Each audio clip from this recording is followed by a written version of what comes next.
Welcome, everyone, to the Pro Wrestling Spotlight presents True Heel Heat 25. We are back again, coming 1 week off of the Royal Rumble weekend, so we're going to cover everything that happened during the Royal Rumble weekend, as well as preview Major League Wrestling Super Fight tonight in Philly, as well as New Japan Pro Wrestling New Beginning shows all this weekend and next week. I'm SP3. We got the top guy, JJ. Yes, sir. And returning is none other than J News. You guys wanted him, so we got him back. We got J News back with us. Welcome back to the show, J News. How was your first time on True Heel Heat? Since you're back, it must have been a good time. It was fan-fucking-tastic. I'll say that much, man. You know, I enjoyed it, and thank you to the True Heel Nation and the Spotlight Nation for wanting me back. Let's get the show on the road, guys. All right, so we're going to be talking about the Royal Rumble weekend, so we want to hear your comments. We're going to hear your questions. We're going to be interacting with you guys. We got a bunch of top news to go through, a bunch of people asking for their releases from the WWE. But first, we're going to talk about our True Heel roll call. For anyone who's watching us for the first time, our True Heel roll call is how we start off the show. We shout out all our people on the True Heels group page, all our people that subscribe to the True Heel Heat YouTube channel, those that are watching us live, commenting during True Heel Heat 25, we thank you for watching. We're going to shout a couple of you guys out, and as well as everyone that is following and supporting the Spotlight Nation. So first of all, we're going to talk about our top 3 conversation starters on True Heel's group page. Number 3, we got Robert Ogden. Making his return to the top 3, we got Jamie Tanak. Jamie Tanak is one of the #1 Becky Lynch fans. Some of us feel like he's a bandwagoner. I feel like his dedication has evolved from bandwagoner to a very legitimate Becky Lynch fan. So he's back in the top 2, top 3. And of course, #1, once again, is the Peruvian Pip. Bruno! Bruno AB! #1. The salty producer's back at it again. Always. You know? Always upset that Bruno is #1. Yo, listen, my man. Listen, he threw napkins at me because of you, Bruno. He threw napkins at me. Not even all tissue. Not I'm even gonna toilet paper say, like J News. Listen, all I'm gonna say is that the Peruvian Pimp was at Jabba Slam 3, and a certain salty producer was afraid to show up. I'm just saying. You want to boo somebody, just show up and do something about it. I did see Bruno AB at the Royal Rumble. He definitely was. I was sitting right next to him. We had a great time. Yes. We had a blast. A couple of shout outs to a couple of our True Heels. Of course, those that went to the viewing parties for Legends. We want to shout out a couple of the people that's contributing to the True Heels group page. One of the people that was at Legends, Chris G, my main man, Chris G. We got Walter Anthony Scott. He's been supporting True Heel Heat, sharing. Touch my bottle, gentlemen. Okay, we got to touch the bottle because we have our resident alcoholic, top guy JJ here. Mike Becky Lynch. OG. Michael Hill. Okay, so he's credible. Yeah, he's credible. So, before the band. So these aren't established 2018. No, not post SummerSlam Becky Lynch fans. All right. OG Becky Lynch fans. Longer than 5 month tenure. And my spirit animal, Larry Morgan. Shouts out to him. He's now officially naming all of his stakes. Thanks to our WWE champion, our planet's champion, the new Daniel Bryan. Oh my God. Larry Morgan. He's my hero too, man. But I'm still fickle. Listen, he's going to have to just give me a kick or something or send Rowan after me, because until he sends me his recyclable, beautiful objects, and you know what? He's still a hypocrite too, because he is the only owner of the 3 pounds of hemp. He's the only owner of it. If you are the planet's champion, if you are the only champion, you need to be distributing that hemp across the planet. I need to be having one of those titles so I can get rid of my pounds of metal and start to get rid of my plastic and start to get rid of all this stuff. Give me some hemp, damn it. We're going to get rid of this pipe and we're going to give me some hemp. We're going to get WWE hemp pipes to support the planet's champion. A couple of our YouTube subscribers, we got Corey Saunders, we got Jason Campbell, who was commenting live during True Heel Heat 24. So we want to thank Jason Campbell. And a very special shout out to Carissa Lizette, who was our very first winner of the 2019 True Heels Royal Rumble Lottery. We drew numbers 1 through 30 for the Women's Royal Rumble. Carissa was thankful enough, glorious enough to get number 28, which was supposed to be Lana, but Becky Lynch Wow. took that spot. What a turn of events. The women's Royal Rumble. What a turn of events. Out of nowhere. I was this close. I was number 13. You was number 13. You really was. You was number 13, and we were literally right next to each other. And you had Charlotte, and I was cursing you out for like the whole night just because I picked Charlotte to win. And then clearly, WWE is riding the coattails of Becky now. So Lana gets injured in the pre-show, which looked like it was literally the worst number. Yeah. The worst number, you drew 28. And then all of a sudden, she can't walk. So you went from the worst to the favorite. Like, in a matter of seconds. Well, Carissa says she's going to get me a drink during WrestleMania week when she's here in New York, so I'm going to hold you to that. And another very special shout out to everyone at the Jobber Tears podcast. We both were at Jobber Slam 3, as well as the Royal Rumble viewing party. Everyone out in New York that's a wrestling fan needs to come out to Legends. These viewing parties are a great experience. Being around wrestling fans, getting wrestling fans jealous because we started like different leagues and different secret societies in the wrestling world. So it's a whole different type of like experience. Getting into arguments and debates with wrestling fans is always fun when you add a couple of drinks and some good food. So show up to Legends for Elimination Chamber is the next one. So are you going to be there? Oh, absolutely. I'm definitely going to try to be in the house for that one. Are you going to be there? What? Put him on the spot. Are you going to be at Legends? Impotent! For Change the Elimination Chamber Legends viewing party. Wait, are you drunk? No, I'm not. I'm just hungry. But I would say that I'll make it. I'll make it down to Legends. All right. I'll We're be going to there. hold you to that as All well. right. We want to hear from the Spotlight Nation and the True Hills. So let's hear from them, producer.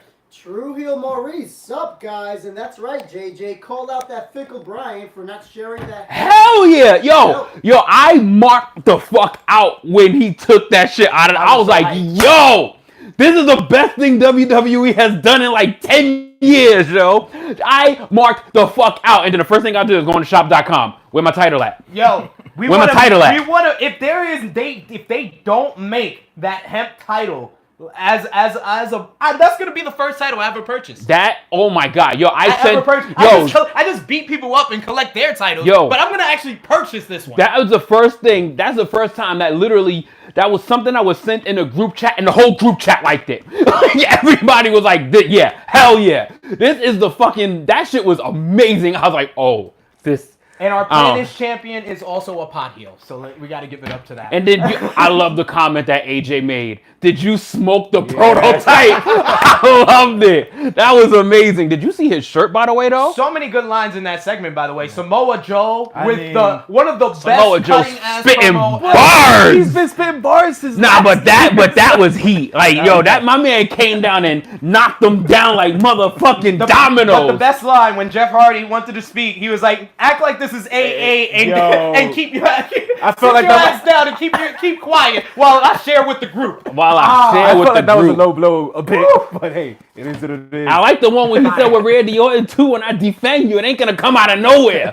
I like that one too. And Randy Orton, you see Randy Orton's reaction? He's like, oh no, Randy reacted OD when he did the line on Jeff. He he had to. Even Jeff laughed. Yeah, even Jeff was like, God damn. He fucking roasted me. Let's hear another one from the True Hills. Nick Jackson claims he was there before the bandwagon too. Absolutely. Negro Buck, Nick Jackson, I believe you. You're a genuine wrestling fan. You're always going to these events. I trust that you may have been before the bandwagon, but we need proof. You need to post it. Anyone else? Joe was on fire. Seems to be consensus. Yes.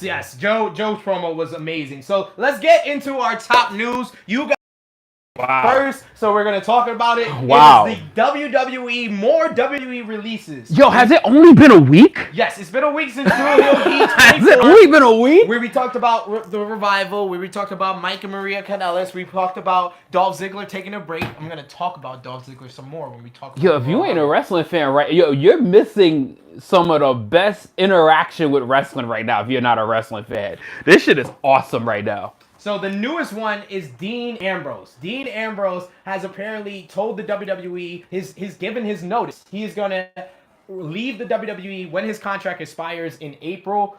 He told the WWE out front. This news came out through Pro Wrestling Torch by Wade Keller, and that website, they came out with the news first, which was also reported by Wrestling Observer. And then, of all things, a shocker, WWE makes a public announcement. man. Very rare. WWE makes a public announcement and lets people know that Dean Ambrose gave his notice to the company and has given his notice that he's going to leave. And as well as that, in the same week, the very next day, Hito Itami, which has been a very up and down roller coaster story here in WWE. Hito Itami has given his release to the WWE and has been granted it. He has been granted his release from the WWE, and what a tragic story of Hito Itami. But first, let's talk about Dean Ambrose. What was your guys' first thought when you heard this news? Oh, well. Oh, well. Okay. The only thing I did think about was the Shield is dead. That's the only thing I thought about. The Shield is dead. That's literally the only consensus that came about that. And the fact that he gave his notice saying that he's not coming back in April, I don't give a fuck. I literally was on record saying Dean is trash. And Dean is trash. I don't give a fuck if, he's not coming back. I hope AEW doesn't even sign him. Like, yo, I don't know. Dean is trash. Have you ever seen John Moxley? I've seen a little bit of John Moxley, but now he's older. He's in a different state of mind. I'm not sure if that guy can come back. He's not going to be the same hungry individual trying to strive to be great as he is now. Dude's got money. He's got a hot wife. He's got a good life. Where's that hunger coming from now? John Moxley is dead. Now all we literally have is Dean Ambrose, or whatever the fuck his real name is. Jonathan Good, because that's what the WWE put out in that release, which for those they did. The real story is this a work or is this for real? What are your thoughts on that? That was kind of my train of thought there, because if the WWE website posted that he's leaving in April, I felt like I was getting worked a bit.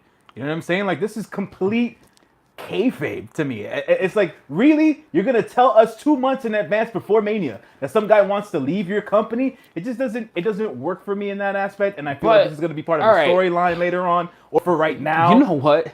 And that's really what it is. That's the politically correct answer, though. Like, everybody's got their kayfabe guards up. Oh, we're being worked. We're being worked. No, leave. The red flag to me was the fact that his real name was in the release. To me, I feel like if it would have said Dean Ambrose is leaving the WWE, his contract expires in April, he's gonna leave, then I feel like you're right. It is a work. But take this into effect. All of the docu-series that they've been having on WWE Network and .com lately or whatever, they're specifying some of these wrestlers' real names anyways, and they're still with the company.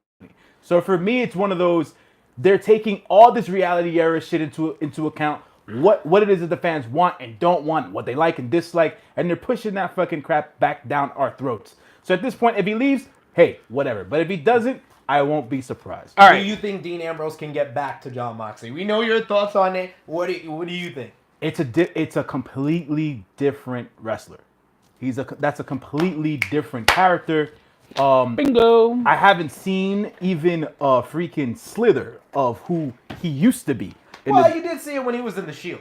When he was in the Shield, that was a little bit of that John Moxley in him, and the little like the rambling promos and the crazy promos and stuff like that. Where when he turned in my mind, the death nail for Dean Ambrose was the Shield split.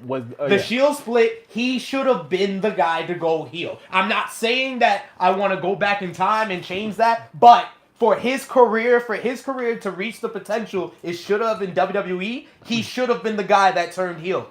By making him a babyface, they made him a hokey babyface, which he hates hokey material. That was in that release by PW Torch, and he's always seemed unmotivated because they created this whole hokey babyface character around him. He's been babyface for 4 years. He just turned heel this like 6 months ago. Ain't much else I can say about that, man. I mean, let's see what happens. But at the end of the day, that return of John Moxley, I don't see it, bro. That was a great devil's advocate.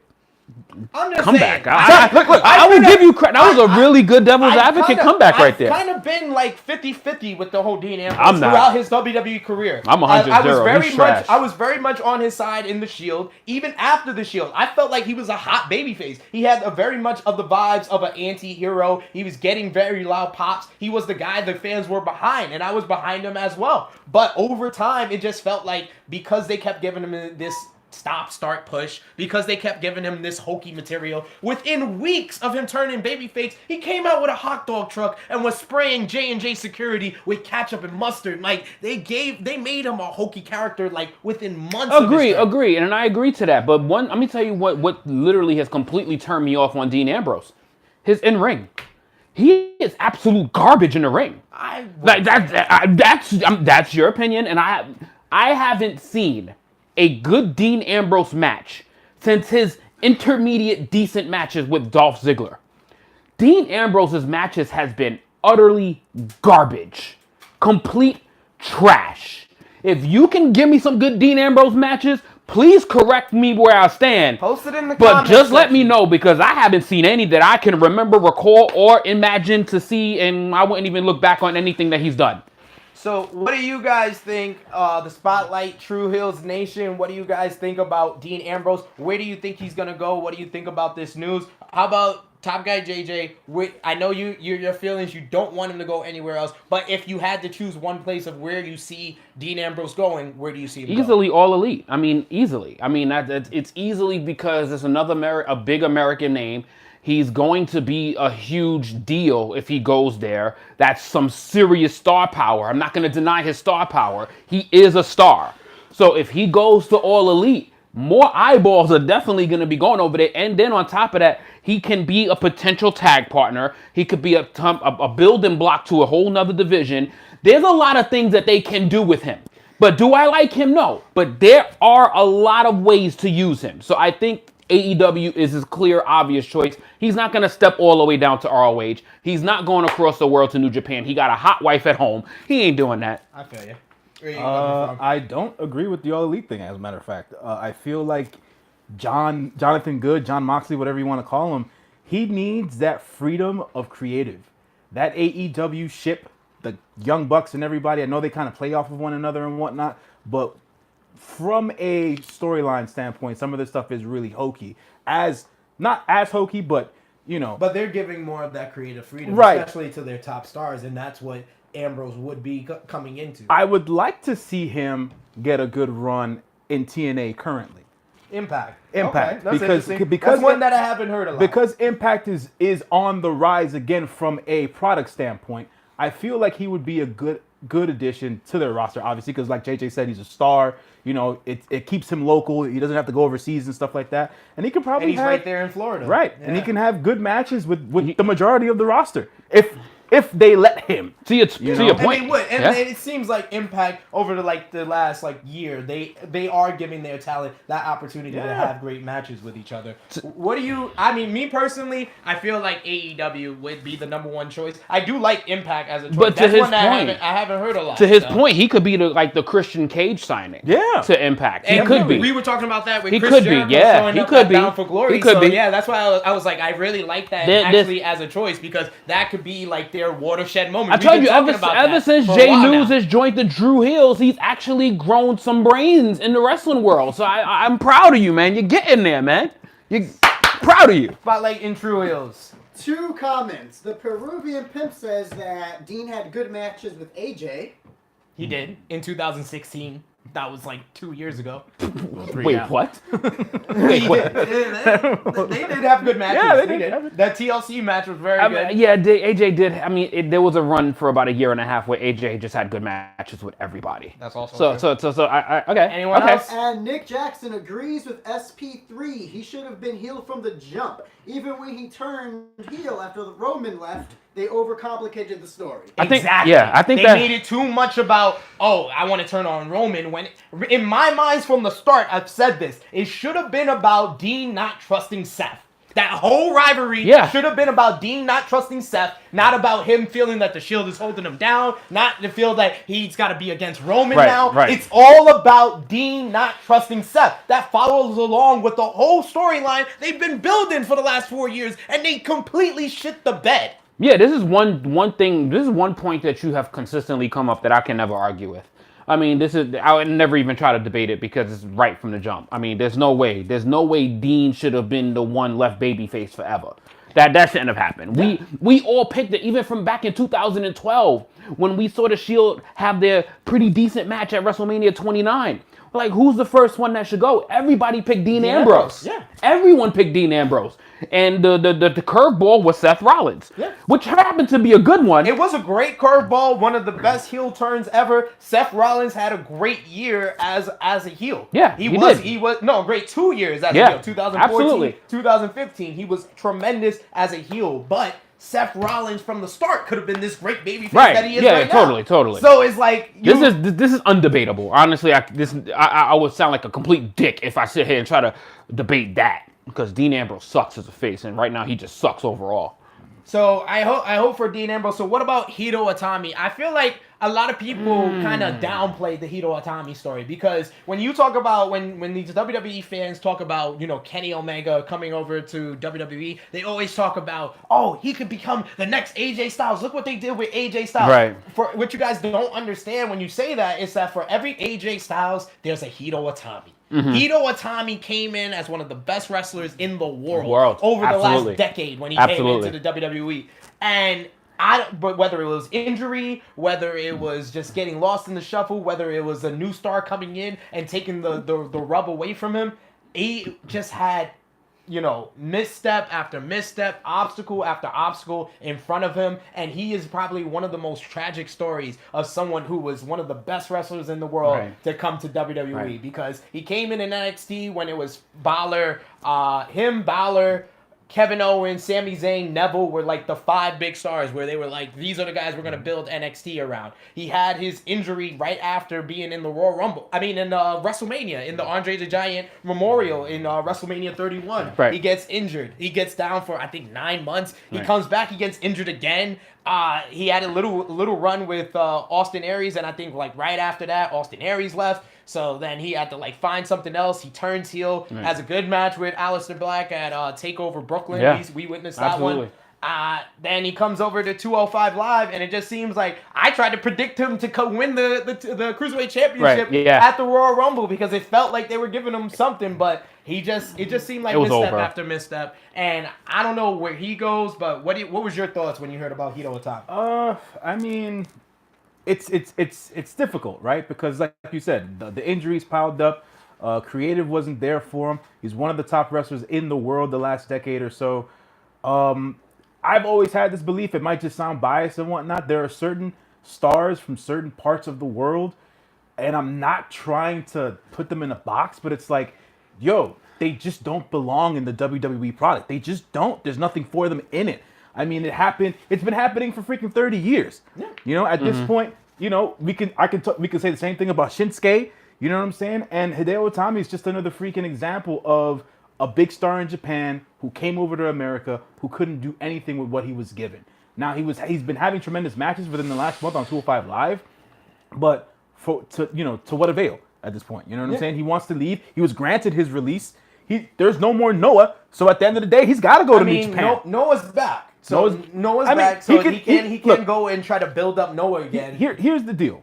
The 2 biggest Japanese wrestling companies at this point are New Japan Pro Wrestling and Dragon Gate.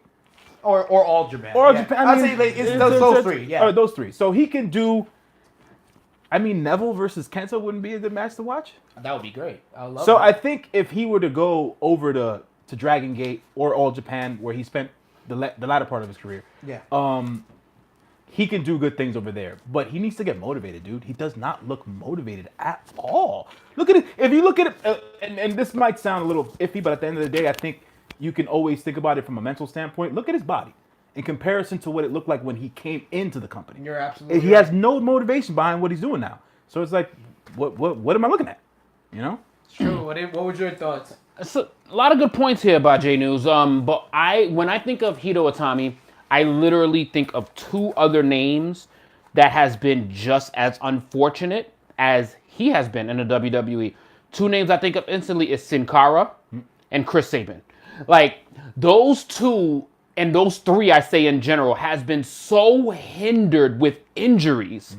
Anytime relevant seem to hit them, they get hit with a severe injury. Yeah. And this happened with Chris Sabin multiple times with multiple torn ACLs. This happened with Sin Cara with multiple torn ACLs. It seemed they had this spotlight on them, and they were actually on the road to getting something good. and then injury hits them hard. 1 year long injury. Hideo Itami's injury was 18 months. Guys, in the world of professional wrestling, 18 months is like 5 years. Like, it's so hard to recover from these injuries, and all of a sudden, just hot shot over people that has been busting their ass for the past 2 years, gaining relevance, gaining names, and then just gonna plug them right back into the story. It's almost like in the wrestling fan's mind, we don't trust their durability. It's almost like it takes a while for us to really trust them. So even the second time where Hideo Itami came back, and he came back in Brooklyn, he got a loud pop, but then it just died.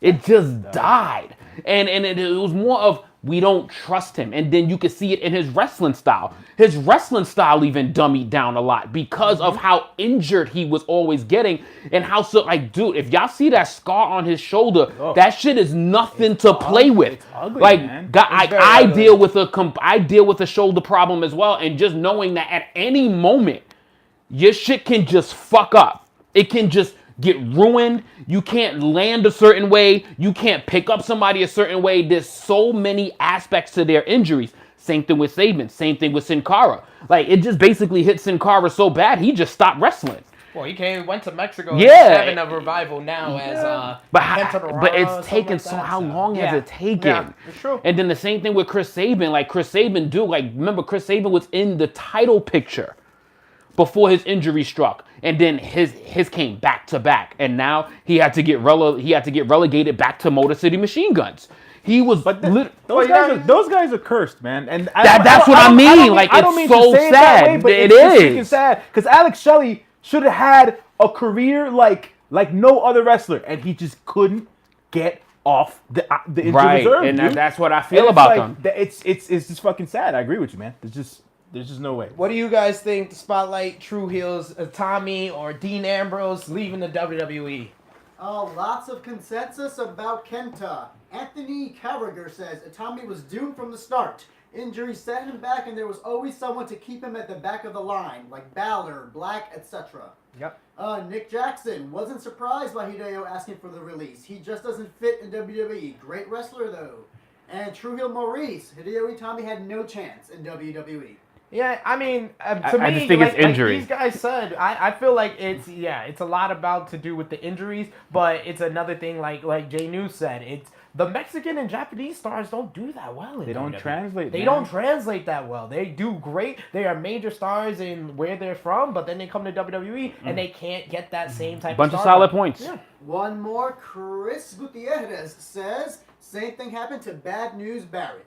It's true. Yeah, to an extent. To an extent with the injuries, he was always just kept back in general. Every time he got over, whether it was as a heel or babyface, he just always got kept back. To an extent. It wasn't really the injuries for me with that in that case. Yeah, right. So our next topic is something that just happened last night in Atlanta, Georgia. It was an independent wrestling pay-per-view on Fight TV. The main event was the Lucha Brothers versus SCU. Lucha Brothers is the current Impact and current Major League Wrestling Tag Team Champions. They were successful against SCU in that main event match. And then after the match, the executive vice president of All Elite Wrestling, the Young Bucks, came out and made another special surprise appearance at an indie event. But this time, it wasn't to save Joey Ryan. No, it was to come out and confront Pentagon and Phoenix. They thanked them for what they have done for tag team wrestling, putting it on the map, main eventing show after show across the country, and they said they want them to be a part of All Elite Wrestling. Some local talent came out and tried to disrupt this. SCU, the Lucha Brothers, and the Young Bucks were successful in dispatching them. And then after that, it was Pentagon and Phoenix that shook the hands of the Young Bucks, making it official that they will be working with All Elite Wrestling. We don't have any details on if it's an exclusive deal, if it's going to be like a per date sort of deal, but we do know that Pentagon and Phoenix, the Lucha Brothers, have signed with All Elite Wrestling. According to Chris Jericho, Jericho. It is an exclusive contract. But I just can't. I'm just interested. Chris Jericho's already gone out on Twitter and started an angle with the Lucha Brothers. Chris Jericho Immediately, he said they're not like my Mexican idols. Don't scour us. And Phoenix and Pentagon said they're bringing the old school back. Jericho's amazing. What do you guys think of the Lucha Brothers signing with All Elite Wrestling? And do you think this is the biggest signing All Elite Wrestling have made so far? Biggest signing, so I mean, from a tag team standpoint, if they're gonna stay a tag team, then yeah, because it was just the Bucks. So I'm just fans of those guys as individuals. It's me being a fan of Lucha Underground and being able to watch these guys from a week in and week out basis has been tremendous for me for the last 3 years or so, and just being able to watch their in-ring, let alone the characterization of each one as heels, faces, whatever have you. It's like these guys are tremendous talents for the wrestling business. So for AEW to want to have them in the company, that's a fucking plus, man. It's a fucking plus. What do you think? Absolutely, I will say that's their second best signing because I'm not budging off of the Chris Jericho. To me, Chris Jericho is their hugest signing. Just because you didn't know what Chris Jericho was really going to do, was he truly going to sign? The fact that they actually got that man to sign, biggest signing by far. He is their superstar of the brand. But as far as wrestlers, yes, that's their best signing as far as wrestlers. Because that everybody else was expected. Everybody else was very, very much expected except the Pac one.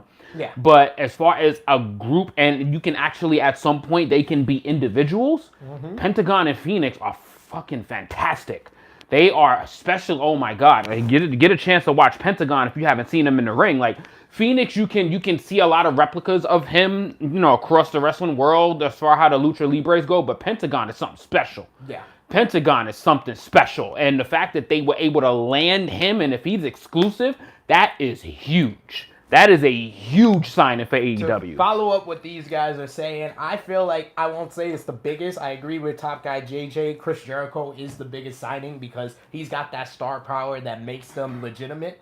But as far as the most versatile signing that they've made, this is number one. Because you get a tag team that can potentially main event your shows, that can have anywhere between 3 to 6 months of the Young Bucks and Lucha Brothers. I'll be good. You can give me that on 3 different pay-per-views, have a best of 7 series. I will love every match of that because those two styles would just make successful matches. You got SCU, you got the guys from OWE. So the tag team division is starting to take shape in All Elite Wrestling. But not only that, like Top Guy JJ was saying, you have 2 stars on their own. You have Rey Fenix, which is pound for pound one of the best wrestlers and high flyers in professional wrestling. And then you have Pentagon, who is one of the best characters and the star power and the uniqueness of Pentagon. It just gives you so much versatility of a signing, and that's why I like this signing a lot for All Elite. How about the Revival coming in the fall? See, Now the things is building. So yes. There you go. So let it build, and then you have so much pressure on the E. The Revival is gonna put the pressure on them because then let them get at least 2 more tag teams. And there's a problem. To bring up another tag team, just recently came out the news was Carl Anderson and Luke Gallows. They've gone out on their brothers. own. The Good Yes, Brothers exactly. have gone out and tried to trademark their names. Basically, Carl Anderson tried to trademark Carl Anderson. The WWE also put in a trademark for that, but he's also successfully put in a trademark for Machine Gun. Luke Gallows put in a successful trademark for Doc Gallows. And they both put in a trademark for Botch Club with Gallows and Anderson, as well as Talk and Shop, which is their former podcast that they used to do. So this is a new development. Their deal is about to expire here in 2019 because Shinsuke, AJ, and the Good Brother signed a 3-year deal. Recently just came out that AJ has re-signed finally, but Shinsuke Nakamura and the Good Brothers, we haven't had any confirmation that they have re-signed yet. So what do you guys think? What do you guys think about All Elite Wrestling, the Lucha Brothers signing, and the shaping of their whole tag division and roster? True Heels spotlight? Yeah. Well, Nick Jackson says Pentagon and Phoenix are incredible as singles and tag wrestlers. Their best signing ability-wise. Right. Okay. Absolutely. Okay. Yeah, okay. I agree with that. Yeah. Anything else? Nick Jackson, Bruno AB, and Maurice Williams say, SCU! SCU! SCU! Yes, that tag team division is shaping up. I'm liking what All Elite Wrestling is doing bit by bit, and I really like these surprise independent appearances. Earlier in that night, at last night's show, Cody and Hangman Page saved Joey Ryan, and Joey Ryan put it out on Instagram. He said, I'm not saying that if you book me for a show, that All Elite Wrestling will show up. I'm just saying that it happened again last night. So, Joey Ryan, if you see Joey Ryan on an independent wrestling show in your area, you might just want to go out there. You just might. Just might. So, our last bit of top news is another person who seems to be leaving the company they've been a part of for so long. Kushida, one of the Kushida, one of the best pound-for-pound wrestlers out of New Japan Pro Wrestling, the Junior Ace, the former 6-time IWGP Junior Heavyweight Champion, had his farewell match this week on the 29th against the IWGP Heavyweight Champion, Hiroshi Tanahashi, in a very technical mat-based matchup that Tanahashi won. Kushida had his formal farewell to the New Japan crowd, and now Kushida looks to be off to WWE and the NXT brand. What do you guys think about Kushida's entire run in New Japan and his chances in the WWE? So if I may just go back a little bit, I am begging that Gallows and Anderson get the fuck out of those contracts. I am begging for that. Like, those are the two of the most underappreciated dudes in the entire E. Like, I just want them out. That would be, AEW would do them justice. That's all I think about with the Good Brothers. Now with Kushida, I kind of feel like his run, it was good, but I think it could have been a little bit better. I think it could have been a little bit better. Like, I think it could have been a little bit more. He is a very, very talented individual, very charismatic, very character heavy. I mean, you saw glimpses of it if anybody saw Wrestle Kingdom, just to see how you can just play around with his character and just, there's things that could have happened with him. I think they could have been a little bit more creative and done more with Kushida and give him a little bit of a bigger push. But, you know, things happen. Kenny Omega's happened. Naito's happened. Jericho's happened. Tag teams happen. All of these things happen, and sometimes you kind of fall through the cracks. You know, Juice Robinson catches a hot year. Switchblade gets hot. True. So everybody just sometimes... Zack Sabre Jr. Yeah, so Zack Sabre, oh my God, the second half of 2018 was Zack Sabre's year. But to do well in NXT, I think he's going to come out, get a big pop. He's going to get the holy shits at Full Sail, and give it about a month. He's going to be regular. He's going to be a regular guy getting thrown in fatal 4-way matches, getting thrown in these regular matches, and 6 months later, probably SummerSlam week, he'll probably end up on 205 Live. Yeah, it's a scary proposition, but it doesn't seem unlikely. What about you? What was your thoughts? I mean, the word has been that he's going to go to NXT. I don't see a place for him on NXT, to be quite honest. Well, they do have to fill a hole with Hideo Itami. I get it, but Hideo Itami was over on freaking 205 Live. So with NXT, yeah. I was thinking of 205 Live more. I think that his path is geared towards 205 Live. Yeah. But to speak on his run, I think he had a solid run in New Japan. I mean, I didn't know he was as old as he is. He's 36 years old. So that probably gives him the clock is ticking. Yeah, that's why he's making this move right now. And that's part one. But part two of it is he had a great run in New Japan. IWGP Junior Heavyweight Champion 6 times. I think that was overdone quite a bit. Him being champion that many times, I don't think should have happened. What do you think about the news that he proposed him turning heel and joining the Bullet Club? Turned it down. I would have enjoyed seeing him play the other side because he was a face his whole entire time there. Yeah. You know, and the whole Back to the Future motif and all that stuff. It was cool to watch, you know what I'm saying? But it's like, let him do something different. Like, Nakamura did different shit when he was there. Exactly. You know Nakamura evolved throughout his even Tana now. Yeah. If you look at Tanahashi, what he's doing, it's like, you know, it's Tada evolved, Okada evolved. Like, everybody's evolved. They didn't let the kid evolve. They don't really let the junior heavyweights do much. That's true. In New Japan. That is true. I think, you know, for him to do something else or something different creatively, coming to the States is a plus, but is he going to be used correctly? The only thing that's a plus is his paycheck.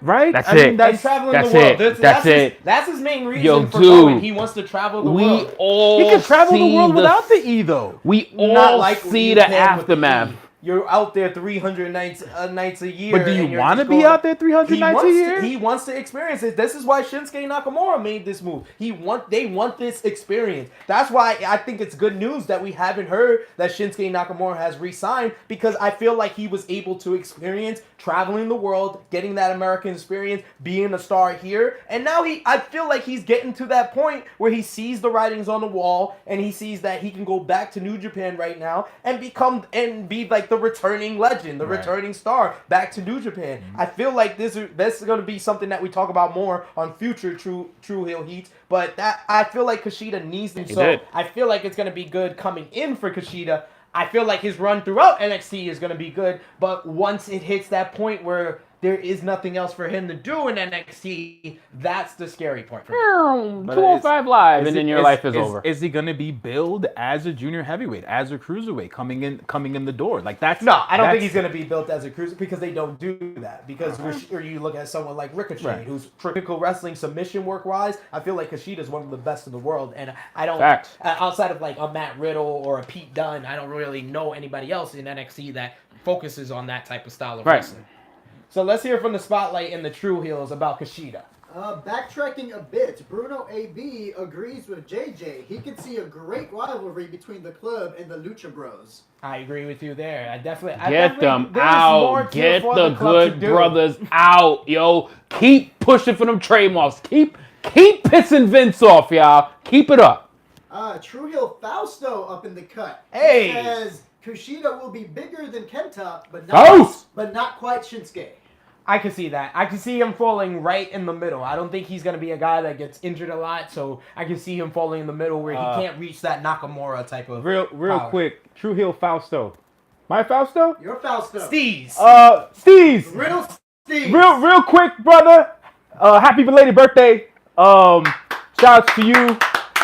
Thanks for the commentary. Woo! And I disagree with your Kushida shit. But anyways, happy birthday, bro. Happy birthday. Why do you disagree? Nah, man, I just feel like he's gonna get lost in the sauce, man. That's just me. Hakushi, fucking Kenta, fucking. Jesus I mean, Christ. Jesus Christ. Damn, he went back on that one. Oh, I mean, shows my man. age, right? I'm talking Wow. about Hakushi. Woo! All right. So if that's all from True Heels and guys are Spotlight, killing that's me. all for top news. So we're going to get into what we've missed. And we had a big Royal Rumble weekend. We kicked off Royal Rumble weekend on Saturday with NXT TakeOver Phoenix and a bunch of Wait, big news did coming we out of really just go through a whole top news without a Kenny mention? it. Without no Kenny mention. Without a Kenny mention? With this contract expiring yesterday. It expired yesterday and we didn't mention nothing about Kenny? Oh my God, we're failing, guys. Because we're going to talk about Kenny Moore on True Heel Heat 26. Because on True Heel Heat 26... I thought he was like the LeBron James of wrestling right now. We will know where Kenny Omega resides after True Heel Heat 26. Because if you saw the countdown clock on BTE, 9 days from the day that BTE came out is February 7th. With February 7th is going to be the All Elite Wrestling ticket announcement party. So one way or another on that date, we will find out where Kenny Omega goes. Those WWE fans who are got their fingers crossed. He's gonna show up at the chamber. He's gonna show up at the chamber. He's gonna be at the chamber. He's gonna confront. He's gonna be at the chamber. Daniel Bryan He's gonna or be Styles because after the nobody's chamber. challenged Daniel yet, so Yeah, it's exactly. going to be Kenny. Exactly. And here for your producer, your salty ass, you want to sit there and keep crying and shit. Because right behind you, you know, you're salty, you know. We got the tears right there, you know. Cover them real quick, you know. I don't even know what you're talking about. You guys should just calm down. Take some more of the hemp pipe and calm down about the Kenny rumor. All I see is I keep seeing our producer keep turning his back, even though a window is behind him.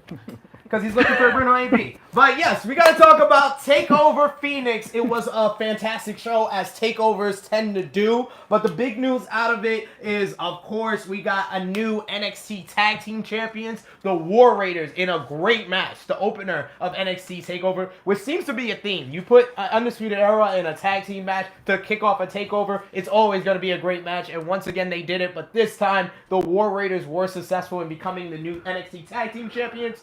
The big one, the match of the night in my mind, was Gargano versus Ricochet for the NXT North American Championship. One of the best matches I've seen at a TakeOver event ever. And Johnny Gargano finally wins a singles title in NXT. Finally. And we ended the night with Ciampa defeating Black and DIY as your North American and NXT World Champions. What was your thought on TakeOver Phoenix? What was your match of the night? Who was your MVP? TakeOver Phoenix was a really, really good show. I will say that, but I've been seeing a little bit of ramblings. Was it the best TakeOver ever? Absolutely not. Hell no. But it was a really solid show. 3 of the matches was really, really good. I will give it that. 3 of the matches was very, very good. But that Gargano and Rick, it's just finally happened. It finally happened, guys. The match that we said would be the match of the weekend was finally the match of the weekend. It finally happened. It finally happened. It finally nailed it. That was the match of the weekend, and it really was a thing of beauty. Like, that was 2 guys out there giving it their all. It was a hell of a match, and finally the story ended with Gargano, finally. And I love the sentiment the camera caught him. I win. I love that spot. I win. Finally planted Ricochet with that over-the-top snap DDT and just finally followed the brainbuster on the concrete. Took it home. Like, I was so happy to get that wrong. I was so happy to get that wrong because finally Gargano got a big, big win at a TakeOver. Finally, after some time, and in my mind, Johnny Gargano once again was the MVP of NXT TakeOver. What did you think about the ending with Ciampa and Gargano standing tall as the new NXT, Gargano the new NXT North American Champion and Ciampa the new NXT Champion? Where do you see the story going now? And sorry if I didn't answer your question before. As far as the MVP, I definitely, obviously, it had to be Johnny Gargano. Finally, take it. Johnny Finally. TakeOver. Finally. Yes. I mean, where does the story go from here? I don't know. To be quite honest, they're both motherfucker. They're both champs. The fuck, Bing. They're not gonna go against one another, right? They're not unifying any championships at this point. It was a moment. They may. It was a moment. Oh, they tagging up on halftime heat. Right, they're gonna be on the same side of the. Can I say something about that real quick? Halftime heat. That's a big fucking deal. 20 years in the making. It's a big fucking deal because it's NXT and not the main roster. Yes. And those guys are going to be on the fucking clock for 15 minutes, put on a show or lose it. And they got the right guys to be on that.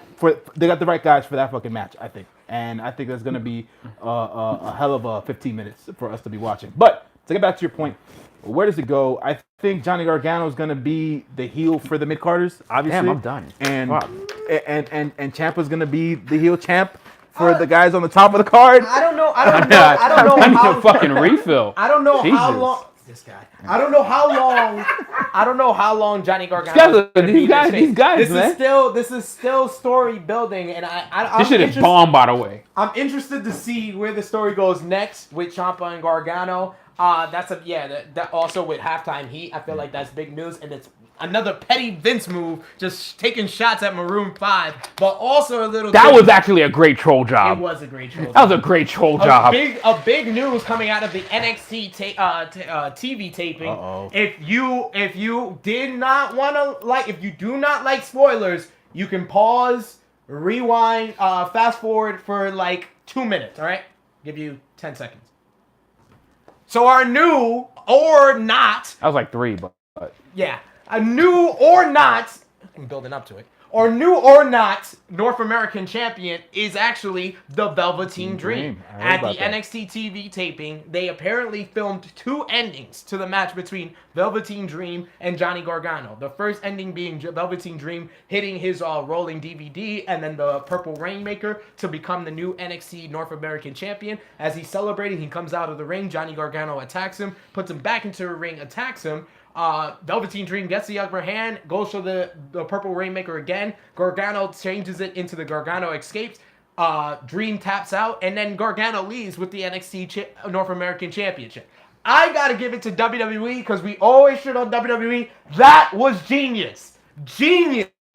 Genius to film 2. Swerve me! Swerve them. Swerve me! Now we don't know what the ending is. So that was Swerve me! great job by WWE. Well, they finally got the taste of doing TV right? So at the end of the day, they don't have to just placate to the wrestling fan. You're doing TV the way TV does TV. So that's great on their part. I mean, the Velveteen Dream as the freaking North American champion would be great too. Absolutely. I mean, the man's been asking for the call up and he ain't got it, so they got to make him do something, right? Yeah, give him a title. I feel like he needs a run. I don't think he's ready quite yet to go to the main roster, and I don't trust the main roster. Touche.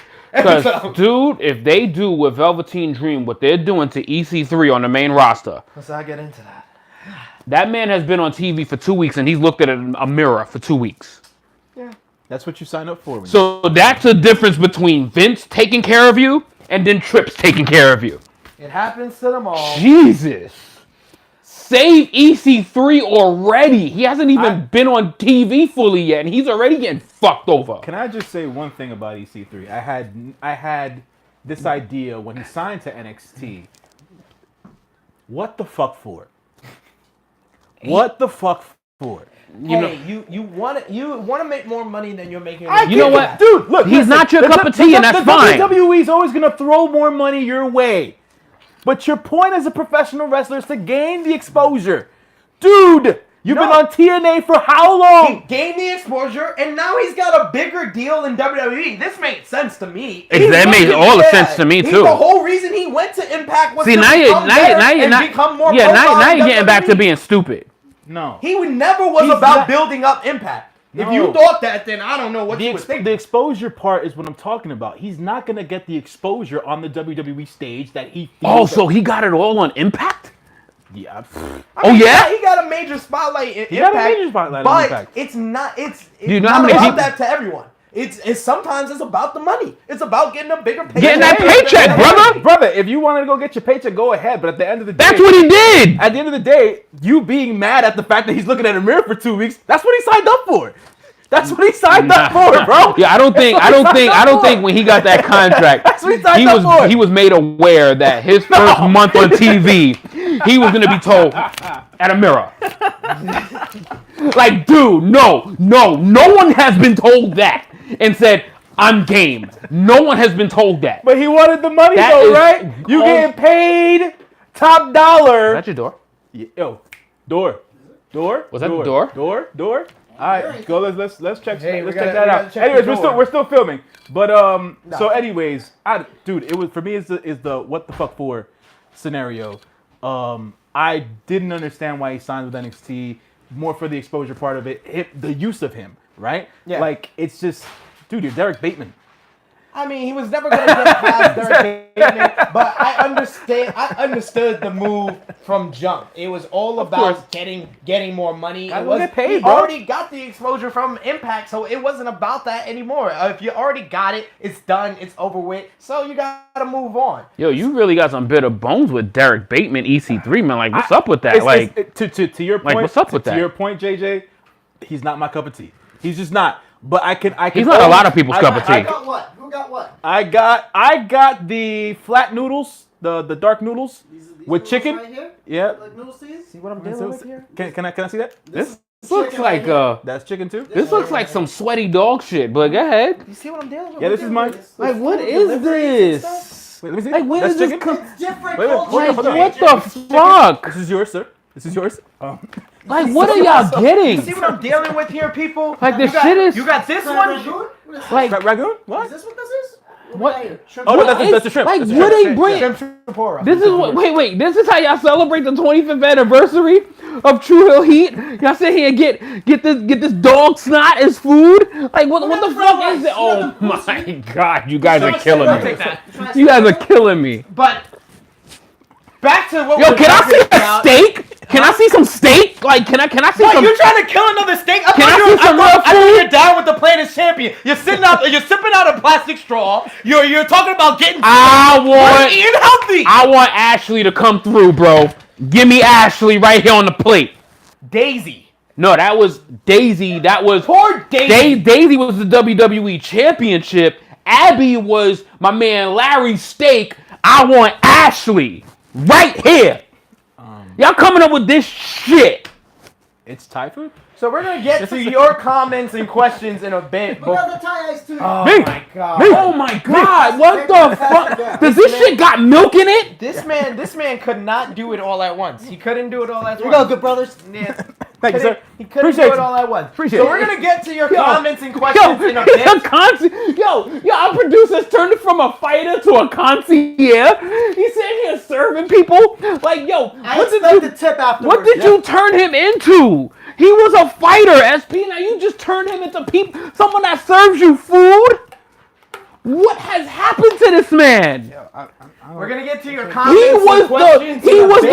1 pound of gold We're gonna champion. move I on don't even know what to you're talking about. He was We're a gonna- 1 pound of gold champion. Now he's bringing you dog We're shit. gonna go on to Oh my the big God. show over I the can't. weekend. How is it? I just can't. Really good? Oh Yeah. Jesus! The big show I like over it the with no weekend. milk. And then he I brought might- tea. Then he brings tea with milk. Yo, it's Thai iced tea, bro. I mean, come on now. Yo, get a real man's drink, man. First of all, You need I to don't be even know more what you mean. culturally sensitive. How? Right? How? He got the same fickle plastic with the same fickle straw. First of And all, he has a milk from a cow. Biodegradable. And he has a cow inside his drink. first He has of a all- cow in there. First of all, He has an animal. He has Kevin inside his cup right now. you're a disciple of Daniel Bryan. I can care less about that shit right now. I'm hungry. I've considered myself fickle, and I've apologized to Daniel Bryan on air, and you sit here come with a cow in your cup. There's a cow in your cup. Cow in my cup. There's a chicken in my Unfucking plate. believable. With dog shit in your plate. With plastic bowls. Yeah. Continue. Are y'all done? Yeah. I've been done. Okay, so we're gonna move on to the Royal Rumble. Before we move on, let's hear your comments and questions about Takeover and these two fools that The are. lack of professionalism. Yes, the Sit total here lack of professionalism. eating food during a podcast because I'm hungry. Listen, I am the resident True Hill alcoholic. Everyone knows that. I am not sitting here stuffing my face. I sit here sipping out of a plastic straw, and he has a cow in his cup. A cow. True Hills. He has an animal in his cup. Save us, Yo, please. There's Please bok choy in this. save This shit's me. real good. Bok choy? Yo. Shit. Oh, the real Steves says, how could EC3 not come out at number 3 in the Rumble in his debut? That would have been great. That would have been great. If you're not gonna have Perfect 10 come at number 10, you're right, Steez. You should have had EC3 at number 3. Anything else? Some comments that we can skip from Bruno, but whatever.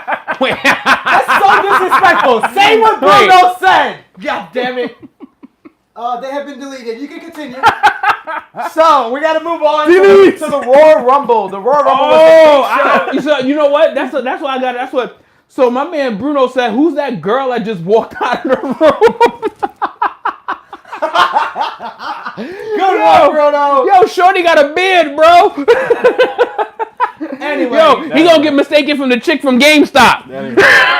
Hey, sir. No, that's ma'am. That's ma'am. He called me a sir. That's ma'am.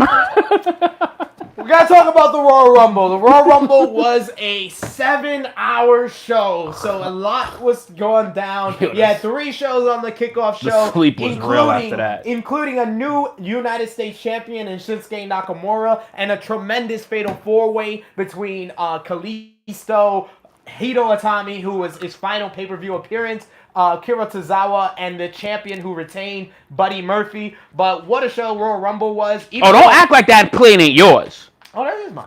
So Even you're though- just as fickle because you got a plastic straw. You got I don't have plastic straw. a plastic fork. You got a plastic That's- fork. There's a difference. You got a plastic fork. It's a You got a plastic biodegradable spoon. plastic You got fork. non-recyclable paper towels. You got plastic I'm not in using your. the paper towels. You got plastic all over the place. But you comment on my one plastic cup. You got plastic all over this Because bitch. you are the one that is up here saying, I'm the planet's champion supporter, and you're sipping out of a plastic straw. You are ridiculous. But this is recycled. no, it's not. 7-Eleven uses all recycled material. You are Hypocrite. Hypocritical. I called myself fickle. I've called myself fickle, but y'all literally loaded the entire fucking table of plastic metal, and he's eating on air. And the producer is feeding himself. There's a bunch of people literally eating on True Heel Heat 25. Everybody's eating. Yo, Like, what the fuck? Yo, It's a feast. It's a True Heel feast. Heat It's like a 25. fucking Thanksgiving edition of True Heel Heat. For the True Heel Nation, we're here in New York. This came from Spice, which is a Thai restaurant up around LA. Around here, this would be considered True Heel Studios, right? This is True Heel Studios. So just so y'all know, go to Spice, check it out. It's good food. So there's plastic forks, there's plastic spoons, there's plastic knives, there's non-recyclable tissue. I'm just waiting for this to get back on the rails. It's been off the rails. And then on top of that, they've used metal. Okay, let's talk about the Royal Rumble Non-recycle. now. Yes, let's talk about the Royal Rumble now. So there was 2 Royal Rumble matches. The first one was the Women's Royal Rumble, and we predicted Charlotte Flair to win. And like we talked about earlier in the show, Becky Lynch was victorious in the Women's Royal Rumble. The 2 matches that stole the show in my eyes was Ronda Rousey. Wait. Hold on. Rewind. Oh, man. Our Lord and Savior, UFC Hall of Famer. I'm eating, the goddamn. baddest woman I'm eating it. on the planet. I'm having a meal. And you're reigning, Defending, undisputed, Raw Women's Champion. But I got one more for you. The number one reason why there will be an all-women's main event at WrestleMania 35. Reach, Rowdy, Ronda Rousey. Defeated Jay News's Listen, greatest I'm gonna- women's wrestler I'm of gonna- all time, I'm gonna- Sasha Banks. I'm gonna open my cup so all them tears can fall into up. it. Ain't I'm nobody- gonna open it up ain't so nobody all them crying. crybabies can fall. All them tears can fall right into that cup, ain't nobody including crying. his, Ain't nobody including crying. his, because this bitch was crying the whole night. Ain't nobody crying. Ronda's so overrated. Ain't Oh, no crying. Ronda, oh good. What happened when Ronda put on the best match of the Royal Rumble? I have to. Ronda had the best match of the Royal Rumble. Let's talk about it. I don't agree with that. You don't have to agree with it. The consensus agree with it, and I agree with it, and people like Jabba Slam 3 agree with it. Ronda and Sasha was the best match of the night. They actually led the poll on WWE.com. Ronda, Sasha was the best match of the night.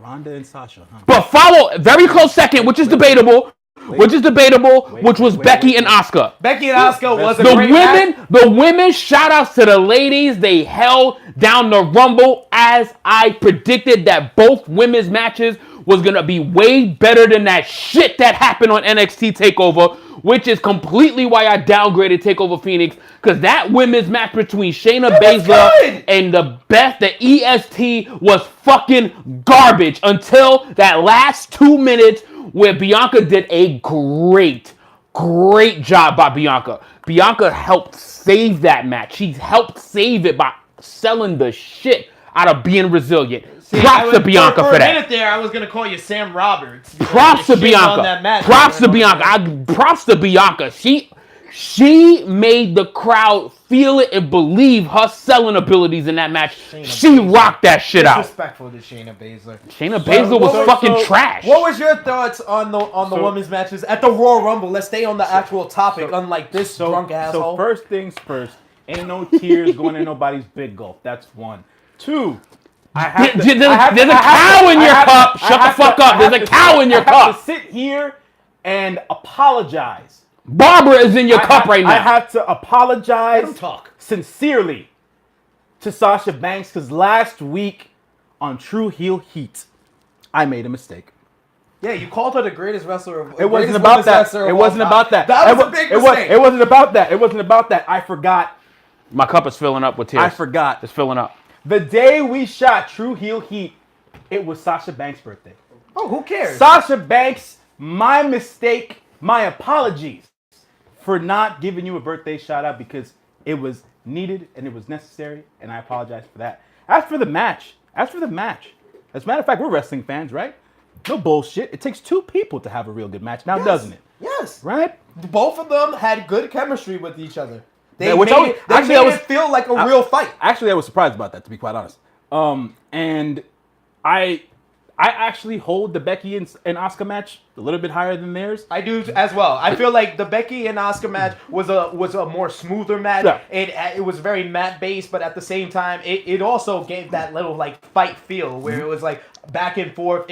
One person never had the upper hand over the other person for too long, and that's why I preferred the Becky and Asuka match a little bit more. But like JJ said, the women took the show. Yeah, they took center stage. They had the two best matches in the night. That's They our had consensus. They had the better Royal Rumble. That's our consensus. They had the better Royal Rumble match in my eyes. As Shout well. out So- to the fucking ladies. and they had the the ladies. They had the killed longest. night. They had the longest Royal Rumble match in history because they kept missing the time on the spots because WWE and them did not time out the running to the ring enough, and they were missing the time on spots. And we were actually saying that watching it live. We was like, "Is this really 90 seconds?" Like, Yeah, and it wasn't. It wasn't. It yeah. wasn't. They actually had like 2 minutes for certain ones, 2.5 minutes for other Right. ones, and that's why it went 71 minutes, which is ridiculous. And how many nostalgia acts the women had for the night?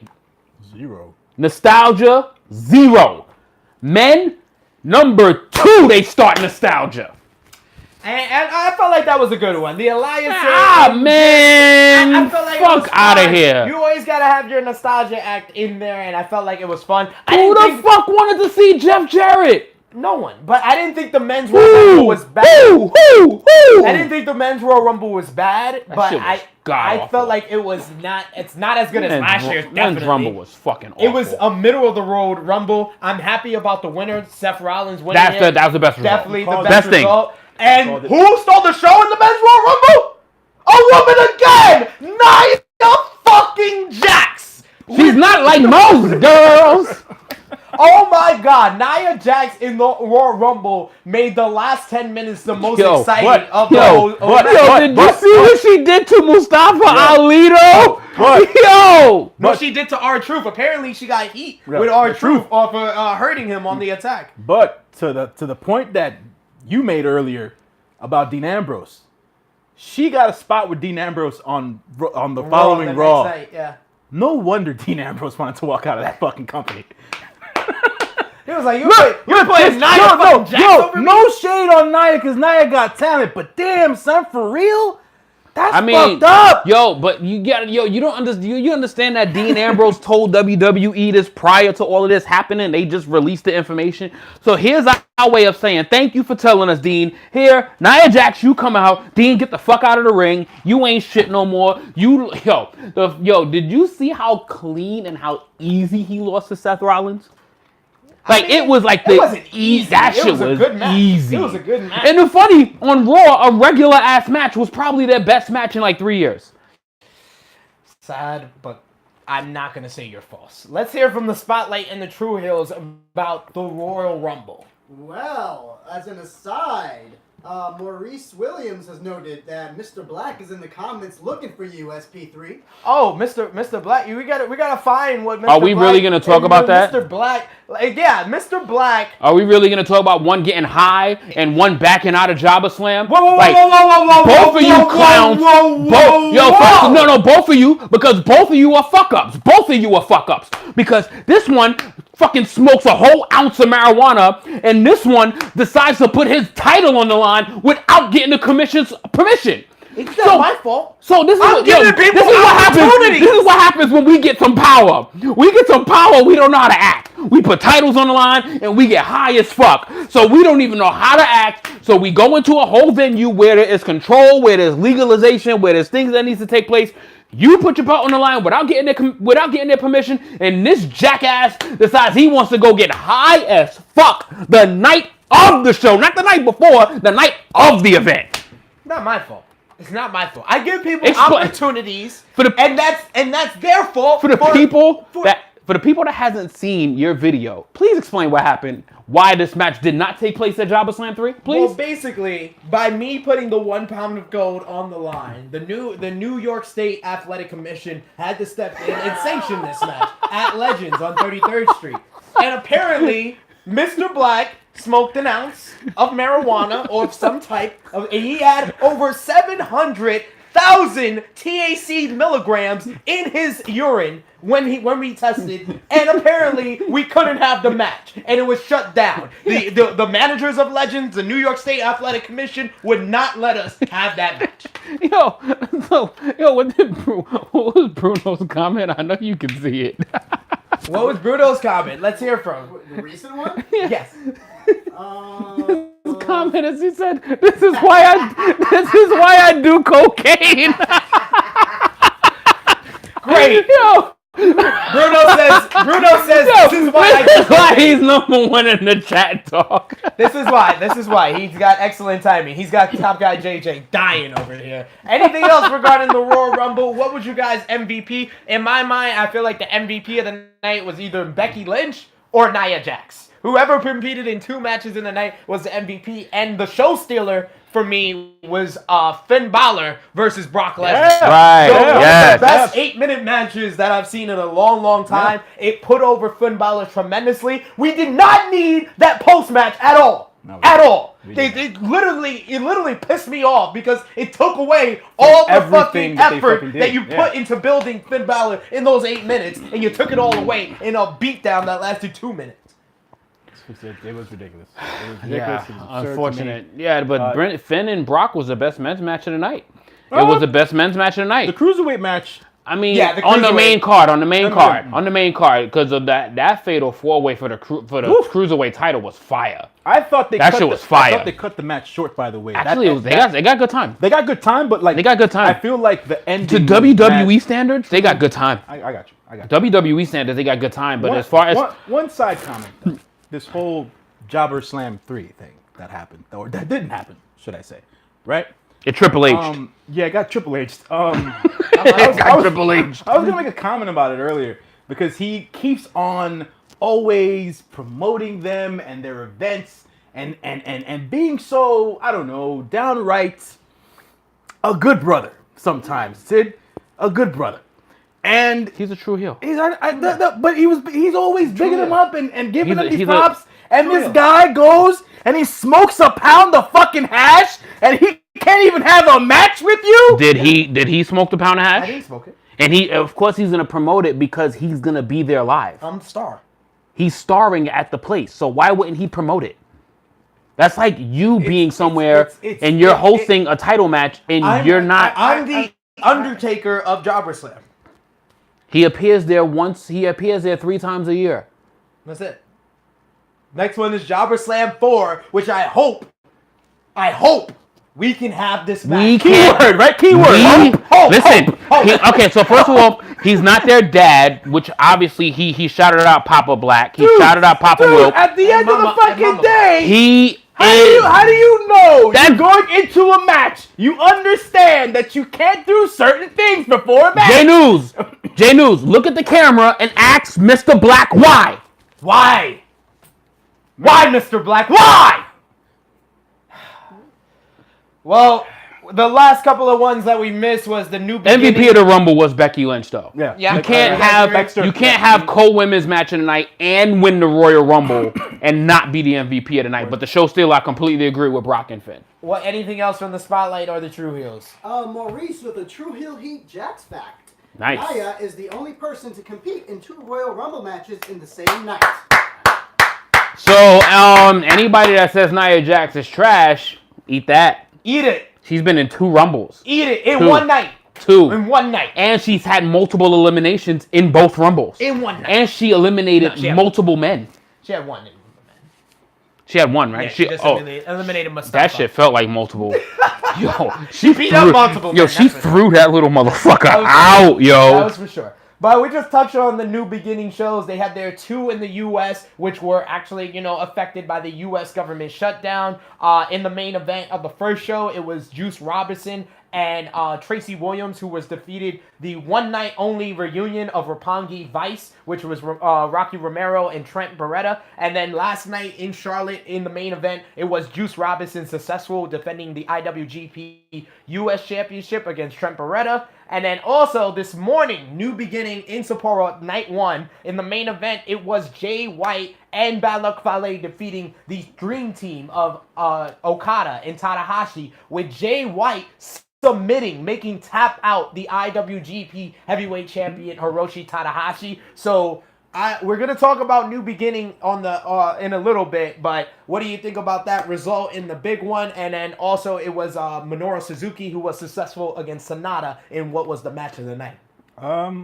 It's interesting how New Japan books their shows, because it's not 50-50, it's not necessarily one-sided either, but sometimes like the understanding of how specific wrestlers are going to go on the rise, where they quote unquote should win and they don't win, it's like they drag it out too long sometimes. Yeah. Right? The reason I say that is because that tag match, which is something they always do, Jay White, Bad Luck Fale against Okada and Tanahashi, we already know Jay White's not winning that belt. We already know that. We don't know for sure because We know he ain't winning. we don't They know gave that. the belt to a Gaijin and the man stepped on out. He's going to AEW now, isn't he? Yes. They're going to keep it. They're going to keep it on the man with the red hair now, because he has red hair now. Yes, he apparently dyed his. We found out where Okada's hair dye went. It went to Tanahashi. So that belt's going to stay on Tana. The rise of Jay White has been great. It's been a great story. Wait, guys, real quick. We're going to leave the WWE and not talk about the debut of Volta? We really gonna do that? We're gonna do that? No, I'm hyped about that. I'm hyped about that. I'm marked the fuck out about That that. was last one. That was on True Hill Heat 24. No, but he debuted. And did you see what he did to that young boy? To that little boy? Do you guys see what I'm dealing with? All the time. Like, really? Why do you act like You see? why do you act like this matters? How do you not talk about I'm thankful for you. This does matter, because Oh New Japan is a table setter. Exactly. Yo, We're listen. table setting because we're going to talk about what's next. New Japan in He's USA. pissing me off. The final night in Nashville, Tennessee. We're going to Why do we care about what happened in Nashville, Tennessee? We're not going to be talking about what happened. We're going to be making our predictions. Are you ready? We don't. Because Do we you really always care? lose. Do we really? You always. I know you don't care because you always lose. So let's go. So a couple of these guys we're not really familiar on, because a lot of these are guys from the New Japan dojo in LA because of the Which U.S. leads to my government. point. The U.S. government shut down a lot of He people. Have been leads caught off into he this. leads into what we're not familiar I about. want to make a point. He leads into what we're not familiar I about. want to make a point. But we're supposed to care. To the True Heel Nation and the Spotlight Nation. This is why they call me J News. Those guys from that LA dojo are being trained by the one and only Shibata-san. So, if y'all want to get into who these new guys are, watch these shows, watch these new guys, whatever you want to call them. They always Because wear black trunks. the young lions, young lions. potentially become the big stars. Yeah. You got Jay Wyatt, you had Hiromu Takahashi, you have Roppongi 3K in the junior tag team division. No matter if Top Guy JJ cares or not, he's always complaining about WWE, but that seems to be the only thing he's up to date on. Anyway, let's move on. Carl Kendricks. Carl Fredericks. He's going to be versing Alice Collin. These are two guys out of the LA dojo. I'm just going to go out on a limb and I'm just going to say it's going to be a draw. Because the Young Lion battles, when it's one-on-one, usually are like a 10-minute time limit. So I'm going to go with the draw. But if I had to pick one, I would go with Alice Collin. I hear he has a background in amateur pro wrestling, so he is familiar with that. So who you got? I probably got Fredericks on that just because I've seen a little bit of his work outside of what he's about to do with New Japan. So I'll go with Fredericks. Who you got? Coughlin or Fredericks? I'm gonna agree with J News for once. You know, I'm gonna agree with J News. I'm gonna go with Fredericks. Very shocking. Yeah. You know what? We've had at least 5-6 agreements since we've been on True Hill Heat. I'm honestly, Even though I hate this asshole, but you know, that's why they put us opposite each other, because you know he doesn't know. I have to be between them after True Hill Heat 24. I have to be between these guys. Moving on, we got Jonathan Grisham. Wait, did you take my stick and not smoke it? I did actually. No, I took a pull. Jonathan Grisham. I'm proud of you. See, Jonathan there we go. Grisham. Now you're getting on board. He's going to be teaming up with a longtime favorite, Colt Cabana, to verse Shane Taylor out of ROH and one half of the Killer Elite Squad, Lance Archer. I feel like in this one, Shane Taylor is going to take this one. Shane Taylor, they're really building up in ROH. I mean, of course, you can't go for the good guys winning in this one, but I feel like Shane Taylor needs a couple of rubs off of this show. So who you got? I'll mention this. Shane Taylor is not my cup of tea, so I'll leave it at that. I've been getting behind John Grisham for a while, so give it to the Grisham octopus. in Colt Cabana? Grisham and Any match that Colt Cabana's in, I'm not picking Colt Cabana, so I'm definitely going with Shane Taylor and Lance Archer. There we go. We're in agreement for once. Yo, Colt Cabana is literally like the Cassius Ohno of ROH. Yeah, he is. Damn. Yeah, he is. Yeah, he is. That's tough. The gatekeeper of Gatekeeper. talent. So next up, we got Harlem Bravado. I just recently saw him at Evolve. He's going to be versing Great O'Conra, who's actually been getting a push on the first two shows of the New Japan in USA. Who you got in this one? Probably O'Connor, just cause. Yeah. Who you got? Are we on the Harlem Bravado, man? Yes. I was going to pick Harlem Bravado. I can't pick. Just 'cause his what name the is Harlem. fuck? Harlem Bravado? Like, dude, you're a wrestler. There's no way I'm picking Harlem Bravado. Next. His first name is Harlem. How do you spell his name? Harlem? Next. Harlem? Bravado. Yeah. It makes complete sense. Next. Me too. I'm going with the great. Great O'Connor all around.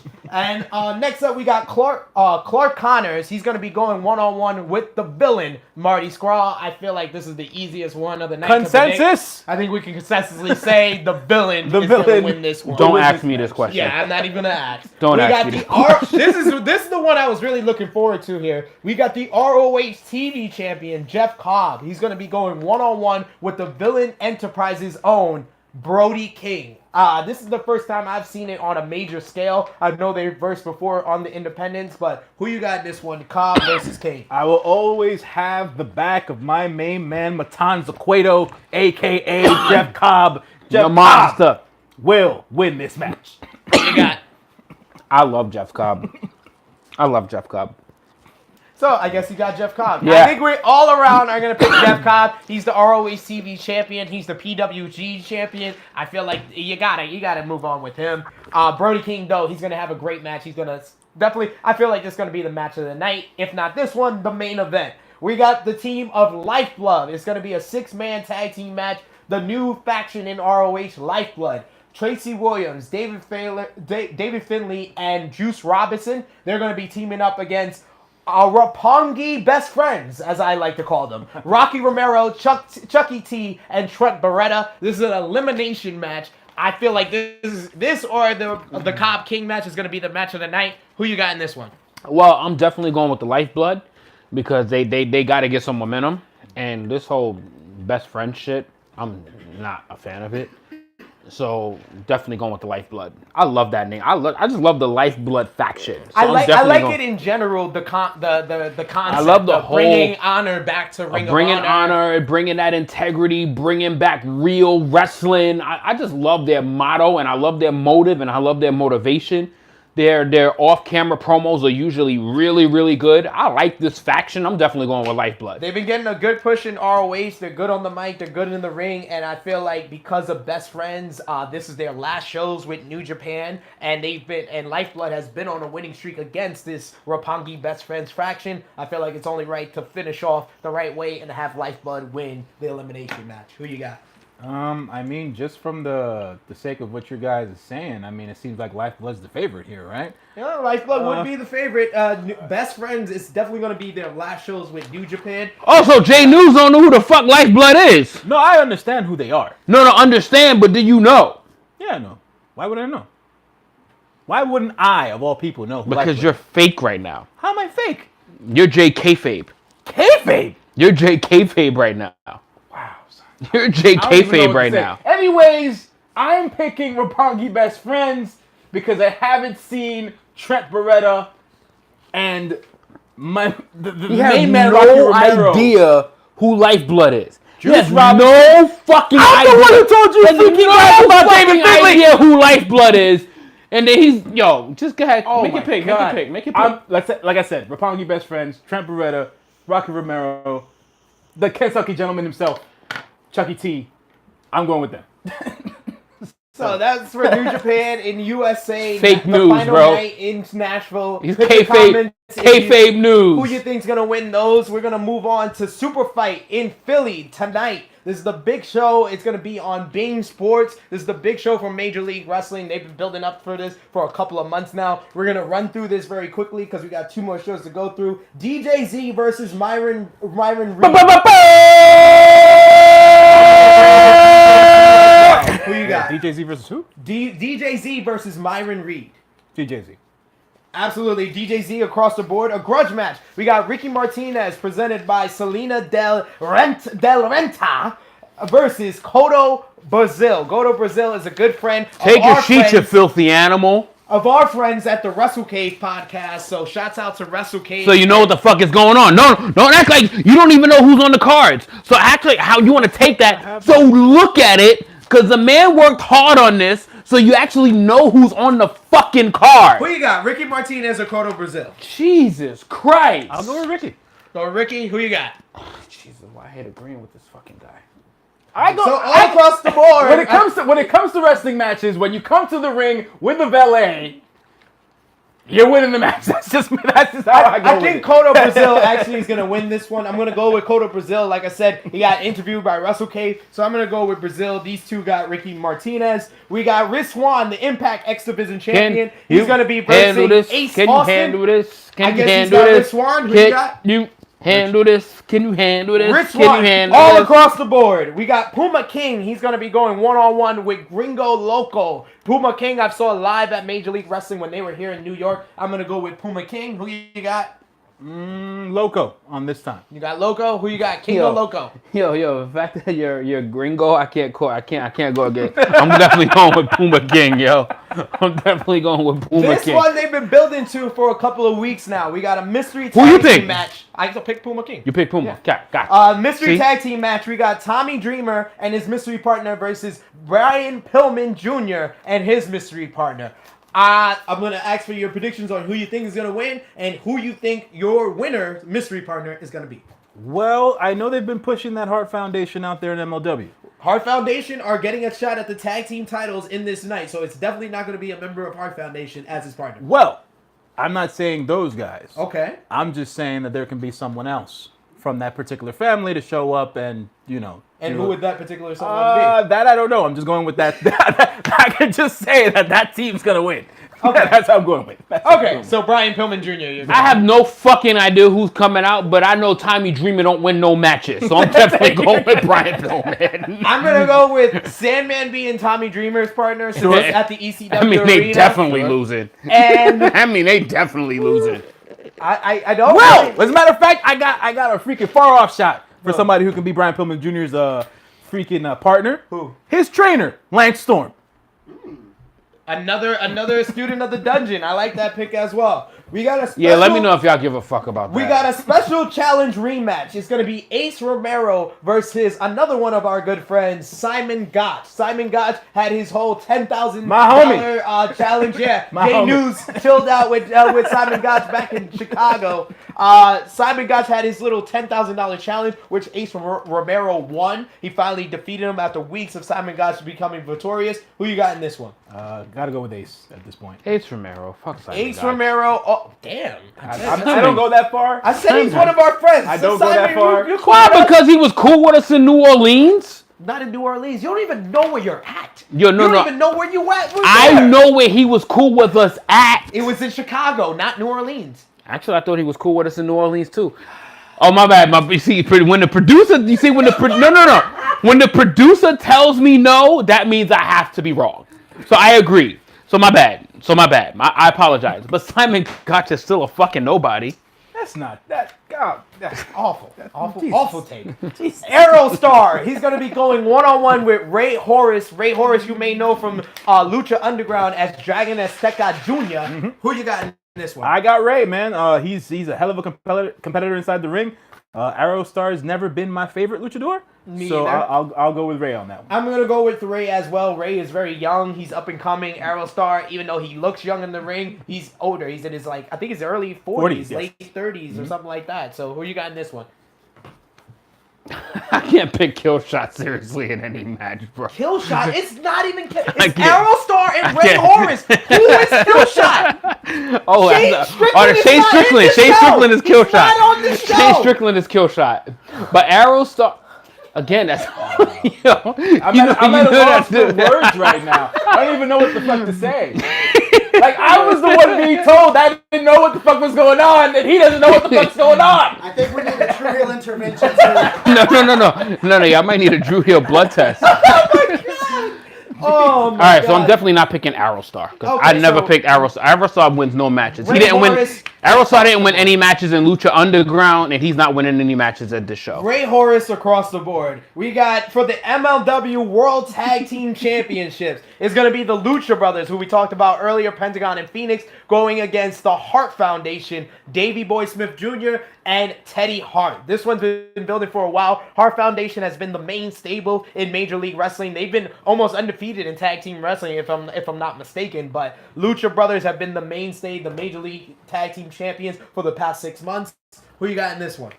Just based on the fact that they just got if that's true, if they got an AEW deal, I'm going wrestling booking wise. The Hart Foundation's gonna fucking win this match. They're gonna take those belts. And those guys will not be showing up on MLW anytime soon. Who you got in this one? Fuck. Gotta go with the Hart Foundation, even though obviously we know what happened with the Lucha Bros. So it's gotta be any other circumstance. This would have been Lucha Bros easy. Word. Easy. Like, this would have been easy. But just because of contracts and everything, I'm going with Hart Foundation. I'm going to go off the president of MJF. MJF still has his couple of dates left with MLW. That man is the salt of the earth. He is the salt of the earth. I feel like MLW and AEW have a very amicable relationship. That's some cheap food, by the way. And I feel like Pentagon and Phoenix are going to you be a part of the MLW shows. Bodied that shit. On Mania week, so I this feel like motherfucker the SP Lucha acting. Bros will get the victory. SP over here acting like he on a diet and MLW shit. He didn't even touch a piece of his food yet. Low key presented by Selena Del Rey. Yo, he is the most unprofessional. He's the most unprofessional dude at Jobber Slam, and he wants to sit here and acting like he's professional. Tom Lawler won the Battle Riot back at in New York a couple of months ago for Major League Wrestling. Tom Lawler, the former MMA fighter, who's been building up a very good resume on the indie scene, but in Major League Wrestling he's been getting that main push right? as the babyface. You know you can sit down. You don't see him. He looks like he's getting prepared for Bruno. Yo, the producer is literally with multiple seats behind him. He's looking like he's training for a bout. Trying to stretch a little. He has multiple seats. Trying to stretch these hammies. So who you got? Lawler versus Low Key. Low Key? You got Low Key? He sounds drunk. Yeah, you sound drunk like that. He sounds drunk. If he sounds drunk, I'm definitely going with Low Key. Low Key. Okay, so the drunk people got Low Key. I got Lawler. Yo, that food made him drunk. There was vodka in them noodles, bro. This show really went off the rails like a Yo, long time ago. SP hasn't had a drop of food yet. So, the New Beginning in Sapporo. We got the Julia Roberts to the True Heels, guys. Night 2, tomorrow morning. We're going to go through the top 3 matches here. IWGP Junior Heavyweight Tag Team titles are on the line. It's going to be Shingo and Bushi of LIJ going up against Suzuki Guns, Kanemaru, and El Desperado. Who you got in this one? I'm going to go with El Desperado. You're going to go with Suzuki Gun, winning the Junior Tag Team Championships match. You could tell by that drink. That's why he picked that. Here you go. You're next. I never go up against LIJ. Me either. So, LIJ just won the tag team titles at Wrestle Kingdom, so I'm going with Shingo and Bushi. IWGP Heavyweight Tag Team titles are on the line. But this is why I never win New Japan picks. Because you pick it like 2 hours into the show when I have like 3 drinks in my system. So I really could care less about these picks right now. Because you're only up to date on WWE, even though you complain about it all the time. No, I'm actually more up to date on some other promotions. But right now, these bullshit shows right now, no, I'm what not. What other promotion is there? I don't care about. Huh? I don't care about what anything. What promotion are you up to date with more? Huh? Ring of Honor? What was the last Ring of Honor show you saw? Final Battle. Oh, Final Battle. That was in December. I know. They've had about 2 or 3 shows. Wait, if anybody watches Ring of Honor TV right now, please let me know, including you, because you don't.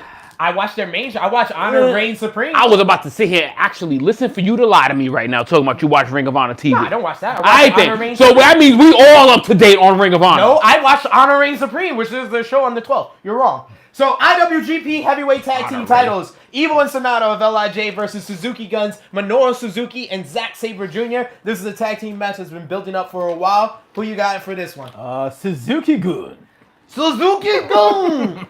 Who you got? I hate agreeing with y'all. I'm gonna go with Suzuki Gun. All across the board, I'm going to go with Suzuki and Sabre to unite the IWGP Tag Team titles and the Rev Pro Tag Team titles together. IWGP Intercontinental Championship is on the line, and we gotta talk about this for a little bit, because this is not the type of main event that you have after so many people leaving for such a big show. Right. I just feel like if you're gonna go with the LIJ Suzuki Gun angle, you got Minoru Suzuki there, you got Zack Sabre Jr. there. I understand you want them to be the tag champions, or you want them to go against the tag champions, but Taishi versus Naito in the main event at New Beginning. Listen. I gotta say this right now. Taichi, to me, has been the comedic equivalent of, who's the other Japanese guy who always wears the red tights all the time? That he's part of Chaos? Oh, Yano? Yano. Yeah. Because they're fucking clowns. Yeah. He comes out singing, lip singing. Now Taichi has some great in-ring ability. But you don't really get to see it. Yeah. Because he's always, the whole bit is taking off his fucking pants. I go for my main man Tranquilo on this one, just because Naito is second to none. So, yeah. I mean, this is going to really be on Naito to carry this match. He's going to have to do... We're going to see how great Naito really is. If he can have a great match with Taichi, all hats off to you, but I got Naito in this one. Fuck. Naito's going to show his stuff. He's got to.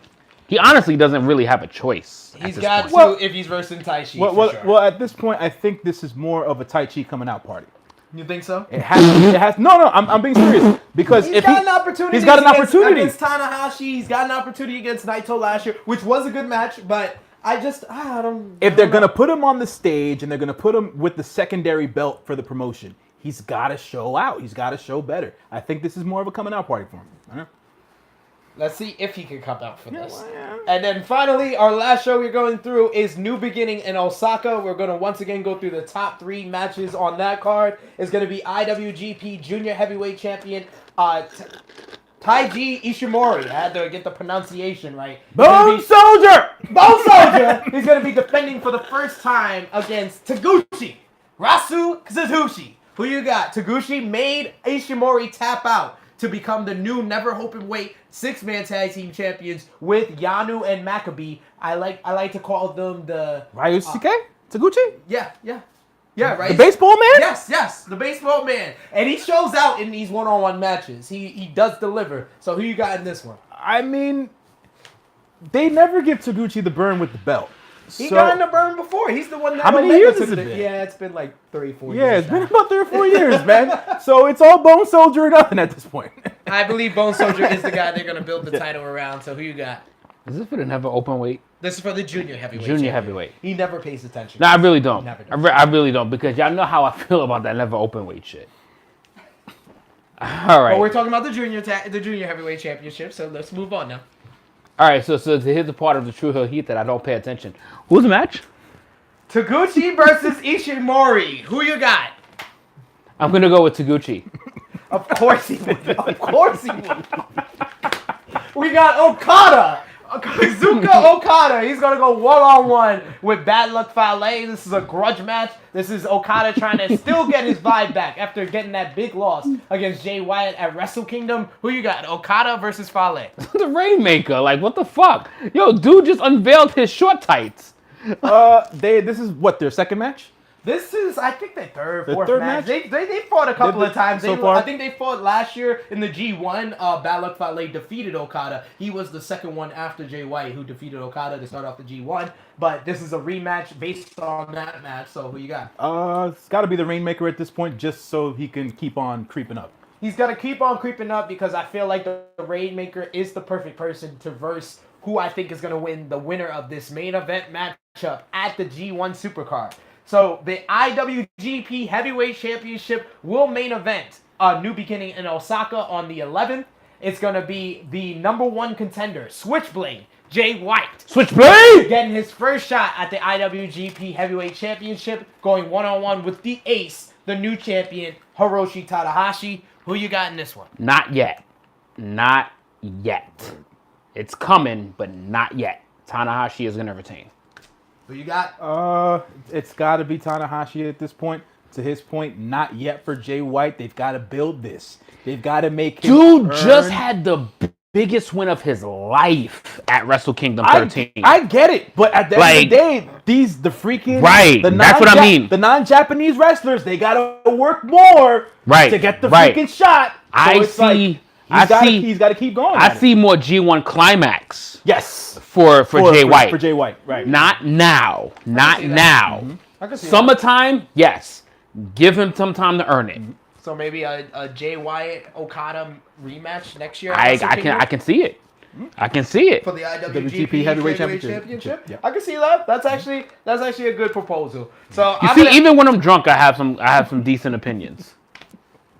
You know, a broken clock is right two times in a day. Yeah. So we're gonna go. So did Bill Mayer. Tanahashi getting the victory in this one. Tanahashi versus Okada. First time ever in the U.S. needs to happen at G1 Supercard. There is no bigger matchup in my mind that they can get for G1 Supercard other than maybe Chris Jericho versus Tanahashi. So I feel like Okada versus Tanahashi is the way to go. So that is all for the shows that we got coming up this week. We're going to review most of these shows on True Hill Heat 26. So if you have not already become a subscriber to our YouTube channel, True Hill Heat, please become a subscriber today. We are streaming live right now for True Hill Heat 25, and we're going to have our heated opinions, True Hill Debate of the Day, as well as our new segment, The Count, on our True Hill Heat YouTube channel this week. So check that out.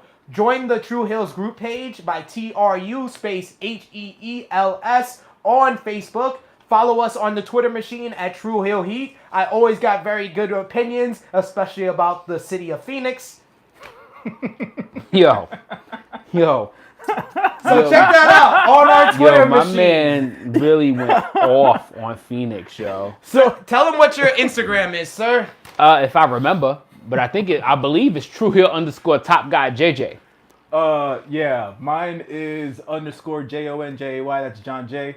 So you can follow me there on Instagram because I don't have. So he Twitter. basically tried to say go to school. Basically with Jay. So and also you can follow me on Instagram at True Hill _Epic SP3.